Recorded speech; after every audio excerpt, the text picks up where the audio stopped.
Good evening friends. आज हम start करने वाले हैं इक्वेशन ऑफ स्ट्रेट लाइंस।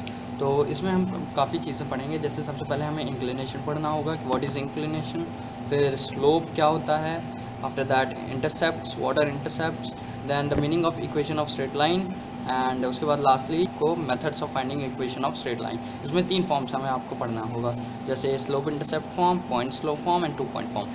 तो इसके बारे में मैं ब्रीफली आपको बताता हूँ। तो सबसे पहले हम पढ़ेंगे कि what is inclination. Inclination basically एक एंगल होता है जिस पे आपकी लाइन किसी एक्सेस के रेफरेंस में कितना एंगल बनाती है, उसी को हम इंक्लिनेशन कहते हैं। जैसे इस वाले में देखिए, ये आपकी एक्स एक्सिस हो गई, ये आपकी वाई एक्सिस हो गई, ये हमारी एक स्ट्रेट लाइन है ए बी। ये एक्स एक्सिस के उसमें रेफरेंस पे एंगल थीटा बना रहा है, तो इसको हम बोलेंगे कि inclination is of angle theta towards positive x axis। Simply इसको बस यही बोलेंगे। इसके अलावा इंक्लिनेशन, इसके अलावा जैसे अगर मान लीजिए हमारी एक लाइन ये है, ठीक है, late it B P, late it B Q। अब ये PQ इस एंगल से फाई बना रहा है, ठीक है। तो यहाँ पे हम बोलेंगे कि PQ angle PQX is phi. तो ये इंक्लिनेशन है phi towards positive x axis, towards what, positive x axis. तो इंक्लिनेशन बेसिकली सिंपली बस वही एंगल है जो आपका एक्सिस से आपकी स्ट्रेट लाइन बनाती है। तो अब हम पढ़ते हैं स्लोप। स्लोप क्या होता है? जैसे आपको इंक्लिनेशन दे रखा है थीटा या फाई, ठीक है। जैसे कोई लाइन दे रखी है, दिस इज एंगल थीटा, ठीक है। तो लाइन है A and B, A B, ये ए बी थीटा बना रहा है एंगल, तो इंक्लिनेशन कितना हो गया? Inclination is equal to theta. तो इसका स्लोप कितना होएगा? स्लोप सिंपली इसी थीटा का टेंजेंट होता है। tan theta is the slope of A B. tan theta is what, this slope of line A and B. तो सिंपली स्लोप क्या होता है? स्लोप को ग्रेडियंट भी हम बोलते हैं। ग्रेडियंट या स्लोप सिंपली इंक्लिनेशन का टेंजेंट होता है। Tangent of the inclination, the tan theta of the inclination, that is theta obviously, ठीक है, इज योर स्लोप। इस स्लोप को हम m से डिनोट करते हैं। Slope is denoted by letter m। Okay, तो आप मुझे बताइए, देखिए जैसे एक लाइन खींची है ये, इसमें कहता है कि inclination is 60 degree towards negative x axis. तो इस बारी हम ये एंगल ना लेकर हम ये एंगल लेंगे, क्योंकि टूवर्ड्स नेगेटिव एक्स एक्सिस की बात हुई है इस बार। तो ये एंगल हमारा 60 डिग्री होगा, ठीक है, क्योंकि 60 डिग्री दे रखा है। और इसका स्लोप क्या होगा? स्लोप हमने कहा इसी थीटा का tan थीटा स्लोप होता है। तो tan of 60 degree is your what, m slope. तो tan ऑफ 60 √3 होता है। तो यहाँ पे हमारे इस लाइन का slope of line P and Q, PQ is m equal to √3। ऐसे ही मान लीजिए एक लाइन और है, ठीक है।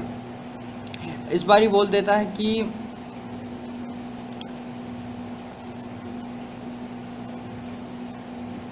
ओके, बोला है कि find slope and inclination towards positive x axis.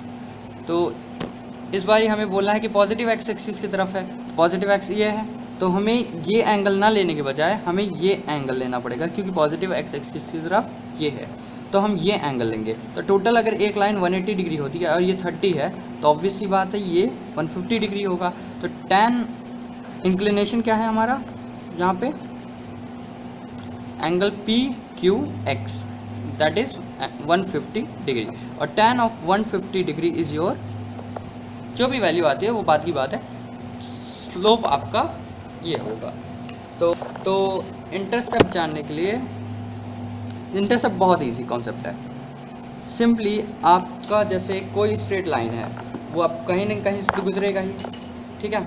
तो जैसे ये हमारी हो गई वाई एक्सिस, ये हमारा हो गया एक्स एक्सिस, ठीक है।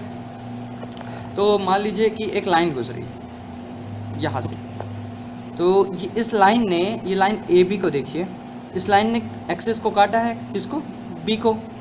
तो यहाँ पे हम बोलेंगे कि दिस लाइन बी, अच्छा चलिए इसको थोड़ा सा एक्सटेंड कर देता हूँ और ये लाइन ए बी को एक्स से भी वाई भी कटा देता हूँ, ठीक है। तो हम बोलेंगे कि इंटरसेप्ट, एक्स इंटरसेप्ट, इंटरसेप्ट का सिंपली मतलब होता है कि एक्स लाइन ने एक्सिस को कहाँ से काटा है।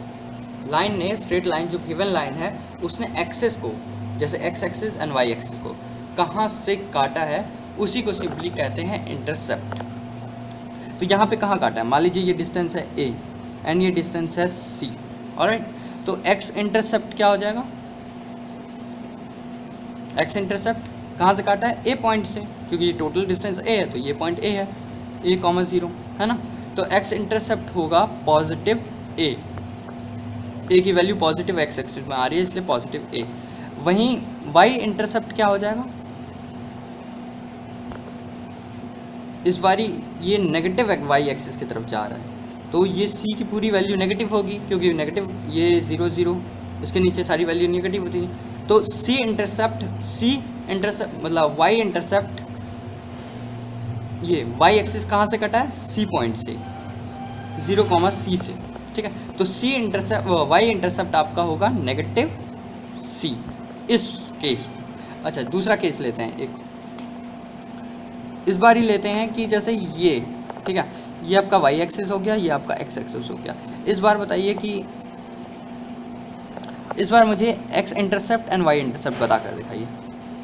तो एक्स इंटरसेप्ट क्या हो जाएगा, a obviously plus a, and Y intercept इस केस में क्या होगा, अभी इस बार देखिए ये प्लस वाई की उसमें है, तो वाई इंटरसेप्ट हो जाएगा plus C.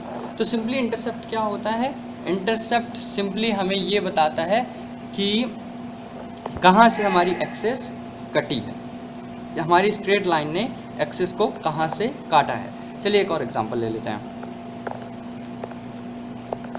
Okay, late it B this. अब मुझे बताइए, अब ये डिस्टेंस हो गई ए, ये सी। अब मुझे बताइए कि x intercept and Y intercept क्या है, बताइए।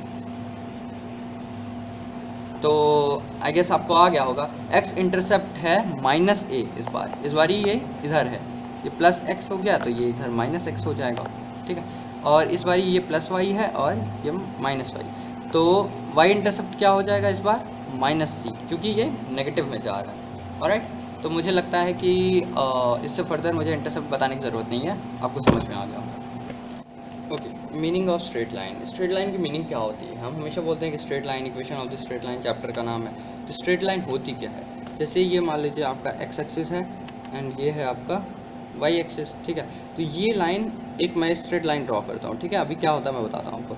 ये 45 डिग्री पे मान लीजिए मैं ड्रॉ करता हूँ, और इस पॉइंट को मैं ले लेता हूँ x1 y1, इस पॉइंट को ले लेता हूँ x2 y2, एंड इस पॉइंट को ले लेता हूँ x3 y3, ठीक है। मैं यहाँ से एक परपेंडिकुलर ऐसे ड्रॉ कर देता हूँ।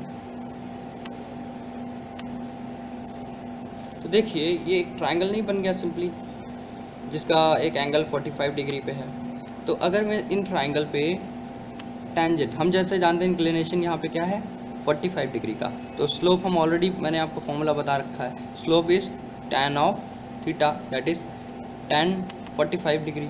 तो हर केस में इस ट्रायंगल में tan 45, इस ट्रायंगल में tan 45, इस ट्रायंगल में tan 45। तो छोटे वाले ट्रायंगल में देखते हैं tan थीटा मतलब tan 45 degree will be equal to इस tan theta perpendicular upon base. Perpendicular क्या है y1 और बेस क्या है x1। तो ये tan थीटा होता है, हम जानते हैं 1, tan 45 की वैल्यू होती है 1, तो y1 अपॉन x1, तो ये हो जाएगा y1 is equal to x1। Alright, दूसरे ट्राइंगल में देखते हैं, बड़े वाले में। इसमें भी tan थीटा ही लगेगा। tan theta will be equal to tan 45 will be equal to y2 is equal to x2। ठीक है, तीसरा सबसे बड़ा वाला ट्राइंगल लेते हैं, ये वाला। इसमें अब tan 45 डिग्री लगा देते हैं, तो ये हो जाएगा y3 upon x3 will be equal to 1 upon y3 upon x3।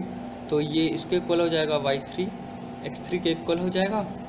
तो देखिए, अगर y1 x1 के बराबर है, y2 x2 के बराबर है, y3 x3 के बराबर है, तो ऐसे करके हम बोल नहीं सकते direct y is equal to x simply.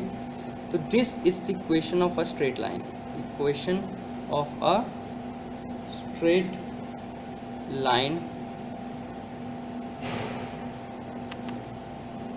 Late it be B, capital B, let it be A B. तो इसके बाद एक स्टेटमेंट बहुत ज़रूरी होती है, so this is the statement. Okay, इसके बाद जैसे हमको पढ़ना है